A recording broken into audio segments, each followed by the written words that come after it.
People always say that the restaurant industry is one of the toughest industries, and you see restaurants going in and out of business all the time. Is that true? And why? What makes it so hard? I think entrepreneurship is very difficult because what motivates people to do business tends to be, comes from different angles. And I think the restaurant business, the difficult part about it is hospitality and creativity don't necessarily live in the same brain as business savvy and efficiency and those type of thought processes. I mean, part of the reason why I have a consulting business at all is for that reason. A chef that understands and knows how to mix flavors together might not recognize how to do a proper food cost and be properly profitable. Being busy and profitable are two different things. It's one of those things that it's like a lot of these major restaurants, even very busy restaurants, can still be run almost like a lemonade stand, the equivalent of at the end of the month, they just see how much money they have left after they spent what they needed to spend, rather than looking at a way to replicate and to kind of make it down into some metrics, into some measurable growth, into some measurable, KPIs, right? Key performance indicators type things. And so I think that's what makes it difficult. I mean, I remember a chef, we were trying at one of the restaurants I was consulting at before, one of the first ones, but at the Paggi House. And he'd bring out this dish. It was this lobster carpaccio. And I looked at it, and right away I was like, it was beautiful. The claws, this whole deshelled lobster. And I was like, chef, this is an entire lobster. And I'm like, this dish is going to be $89.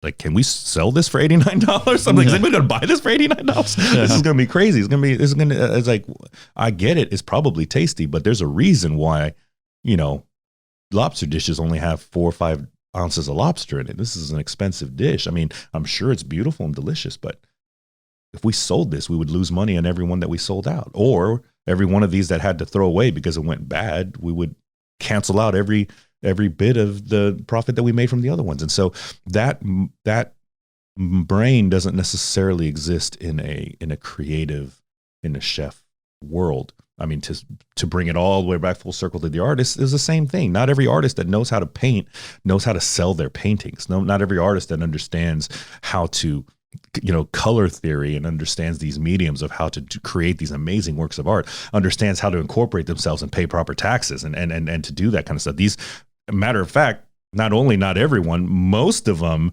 those things don't exist. It's kind of a right brain, left brain thing, even though, whatever you want to believe, if that's a myth or not, it's the understanding that you have spent a lot of your life honing this aspect of your life and you didn't spend any of it talking about that. Yeah. And that's where a good partnership can help, right? So how did you find your partner? He found me, really. He saw and he appreciated the way that I ran the restaurant that we were at. We became friends, and he recognized this type of thing and said that, hey, I think that you have the opportunity, you have the wherewithal, the skill set that I don't have, which is from the operation side, where I have this side, and recognize that. Again, a good partnership, I think, is more supplementary and complementary rather than duplicating. It's great. It's awesome to hang out with somebody that is very much like yourself, because you have great things to talk about. We can always talk about these type of things, but ultimately, we have to find somebody that fills in the difficulties, the challenges that you have, the struggles that you have. I said that on my way out the door to, work on Wu Chao, my manager that was taking over my general manager role. I said, hey, look, it's going to be very, enticing for you to hire someone like you. I said, but you have to realize you have to hire someone like me, because I'm the one that's leaving. I hired you because you like the things that I hate. So now you need to hire somebody that likes things that you hate and get that person in here, rather than someone that you resonate with, that you like, and I'm like, you should like them a little, but at the end of the day, it's like, does you no good to hire a duplicate of yourself, because then both of y'all are just going to fall on your face when you guys don't realize what in the world you need. I want to get more into Swift's Attic, if you don't mind, because was that your first restaurant? Technically, yeah. I mean, we can skip over the real. I had a kind of a bad business deal where I was naive and signed on and helped develop a concept that never amounted for me to get anything out of it. So we can skip through it. We all have one of those under our belts. It was just a I signed on the wrong dotted line. But you started off, you transitioned to be a bartender, and that was you fell in love with the restaurant industry and the community aspect of it, and seeing people come in. Yep. Then you got the ambition to want to start your own. Well, I started there. I moved to Austin. My sister was going to UT. I started at a corporate bar and grill called the Fox and Hound. It used to be over here on 4th Street. Ran that for a couple of years, and then ran Kenichi, which was my first kind of foray into finer dining, high-end dining.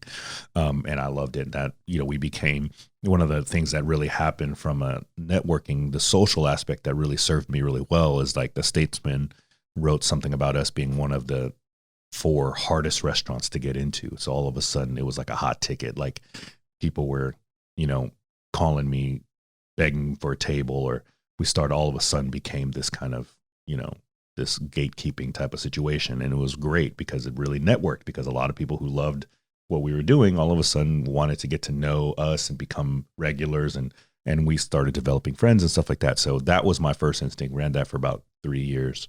And then went on to this other project that did pretty well, and then went from there to a consulting type of many things just to help out my current business partner with a business venture that he had, a restaurant that he had kind of took over, helped them out for help over there, worked there for about 2 years. And then he was like, I told him, I was like, my ultimate goal is to open my own. And then he just hit me and had this kind of moment where we really had this very almost difficult conversation. And I'm still so thankful for him for that day, which it was a very difficult situation because I was just kind of nestling into operating this restaurant again, just back into my comfort zone of just operating this restaurant. And he was like, look, do you want to open your own place or not? Because you haven't done anything to develop this new concept that we need.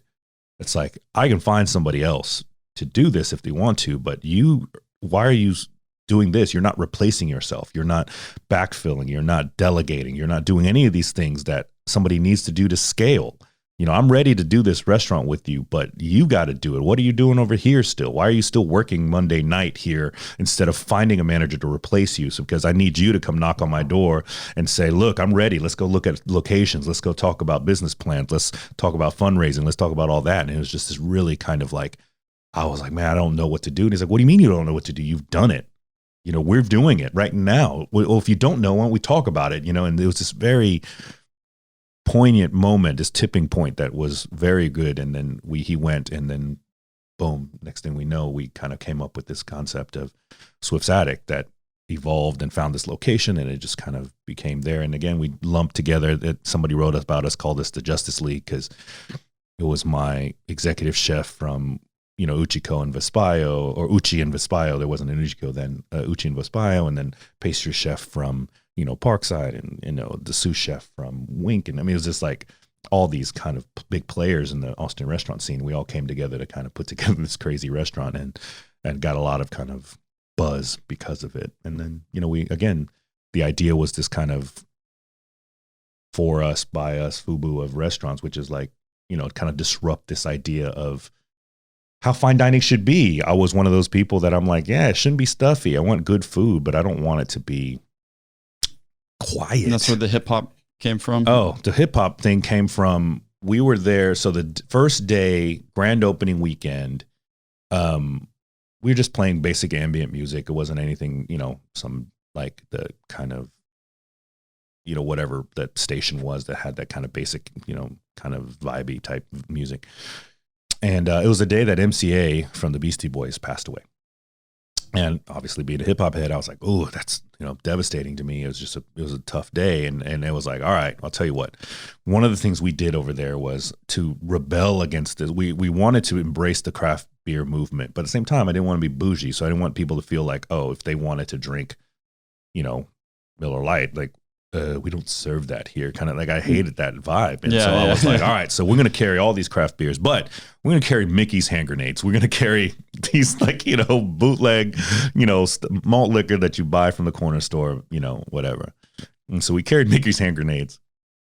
And one of the things we were like, all right, so what we're going to do is pour a little out. If we're going to sell these Mickey's hand grenades for like $3, we're going to pour a little out, pour some orange juice in them, sell brass monkeys. And we're going to donate all the the proceeds to the Milarepa, to the, their foundation, the Beastie Boys Foundation. And so that night, packed house, it's kind of grand opening weekend, Friday night, 9:00 comes around, we're jamming, we're still on like a 2-hour wait, everyone's there having a great time. And I was like, all right, so moment of silence, just turned off all the music till people kind of noticed. It was about a minute and everyone's kind of like looking around, the music played. And then I just cranked Brass Monkey, like, Yeah. And I mean, people stood up and clapped and people were like, just really feeling it. I was like, okay, I didn't know that Austin was like that. I was like, okay. So I just played the rest of, played a whole playlist that had, a bunch of the License to Ill, and then played Paul's Boutique, and it was like just, and then I ran out of Beastie Boy tracks and then started playing, Biggie, Tribe, and, Wu-Tang and all this other stuff and all my favorite, 90s hip hop. And people were coming up to me afterwards like, yo, I've never experienced something like this. We're eating quail and, this amazing, really kind of chef-driven, eccentric small plates, and listening to Tupac and listening to, to Tribe and Farside and all this other stuff, the Roots. And I just like, wow, I didn't realize that. So it just became a thing. And, I play my music probably 2 notches higher than the average restaurant because it's part of the experience. I want you to laugh loudly. I don't want you to be at a dinner table, somebody says something funny, you're like, I'm sorry, I didn't interrupt you. It's like, no, man. It's like when you're here with your friend, you should be loud. You should enjoy yourself. If that's not the vibe you want, there are restaurants that you can be quiet. Go to them. Mm-hmm. I'm not trying to be that. I'm not trying to be everything to everybody. But I want that when I'm with my friends, I want to have a good time, share food, enjoy ourselves, laugh when somebody says something funny, cry when somebody says something sad. Like that's just the way it should be. That's the way I envision the food experience, is that we are facilitating this connection. The music is part of that experience. And I never understood the reason of why the music that you listen to driving up to the restaurant couldn't be played at the restaurant. It just didn't make any sense. It's like, why why would jam and turn off the radio and go up there and listen to some elevator music? It's like, why? Like, what does this become this thing? It's like, no, man, it's like, just listen to it. It's like, this is one of my biggest joys is looking at the room and seeing people, bobbing their head, eating their food or singing along or whatever it is. And that to me, like you're hitting all the senses right there. You're tasting, you're looking around and seeing what's going on, the vibe. You're hopefully with somebody that, that you vibe with, and you're smelling the delicious food and you're listening to amazing music. And, it's all of that together. It's like, that's what I'm trying to do, is to provide this experience. 'Cause, let's hope that that's what you're doing outside of my restaurant,